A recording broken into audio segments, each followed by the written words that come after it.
No matter how hard some of you have tried to hate on Toto, you have to admit, guy kind of grows on you.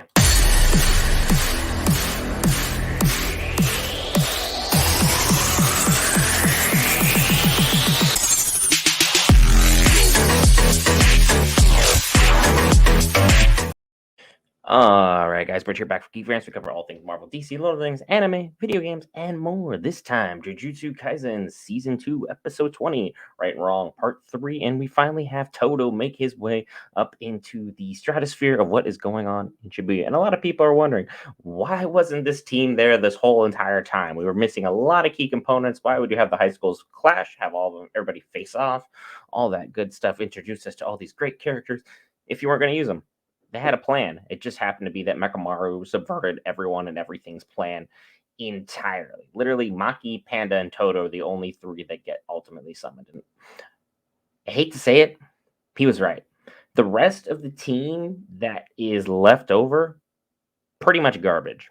Miwa is probably one of the weakest characters you can possibly imagine in this entire anime. She is good at one thing. One thing. It's literally, she is Krillin. That is her equation. Krillin has his solar flare. She has her sword thing, her little mini dimension that she's got ongoing. That's it. That's her little domain expansion. That's it. That's what she's good for. Her and Mekamaru were an interesting pairing overall because, like, you felt no connection there, and you felt like ultimately she was like totally leaning more towards being like a Gojo fangirl. And then all of a sudden, there was this deep brewing friendship slash relationship that a lot of people just didn't really want to give the time of day. And now that we've given it the time of day, how do you guys feel about it? Because honestly, let's move on. This is the Shibuya arc. This is a dark arc. Everything that has been ongoing has made tons of sense. This is exactly as Mahito said it. This is to see whether the cursed spirits or humans will live. It's not just a battle of just we're a little ticked off over something you did. This is fighting for survival. This is fighting down to the last man. There's nobody left. This is what we need to do. I will end each and every single one of you in order to ensure that me and my people survive. That is exactly where everyone's at. And Toto, unfortunately, is the only one making sense as far as the people with what's ongoing with Yuji, because Yuji's, he been through a lot. I'm not going to even bother trying to downplay what he's going through emotionally. He's probably distraught. His body probably getting absolutely blitzed beyond belief. He just had to go through Maharaga. He went through a whole bunch of cursed spirits. Then on top of that, he had to deal with the death of Nanami, now the death of Nobara, and now he's fighting for his life against Mahito, who is absolutely on cloud nine, living his dream because he hates Yuji.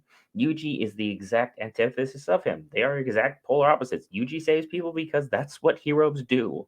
That's who he is. That's what he is about. Mahito is about killing people because that's who he is.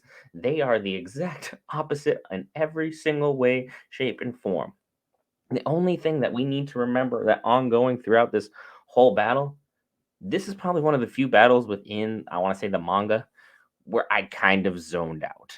This battle is going to be brilliantly portrayed by Mappa, but as far as my recollection of it, probably bare minimum. All I'm going to say is you guys are going to be in for a really good fight from what little pieces I do remember. And ultimately, we're going to see the power of brotherly love against the power of all things cursed spirits because Mahito is no slouch. It kind of goes to show Mekamaru's plan was flawed from jump. He thought he could take out Geto and Mahito. He took out nobody. And in fact, Mahito is now stronger than ever, and Geto's plan went off without a hitch. Mekamaru, you doomed all of Jujutsu World, all because you wanted to get some tail, and it was Miwa. So, just to put things bluntly, you failed, bro. You failed. That being said, be sure to hit that love the red subscribe button. You let me listen to me rant and rave for the last 4.5 minutes, and just to put things bluntly, I still have sympathy for everything Mekamaru did because he just wanted to be a human being like everybody else, and he's been an outcast his entire life because of the frailty of his body.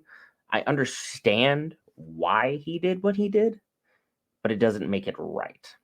That's where I'm at with things. Leave your thoughts in the comments below. I always be sure to comment back, even if I'm wrong, because there have been plenty of times where I have been. Let me know in the comments below. I'll see you guys in the next one on our quest for 500. See you in the next one.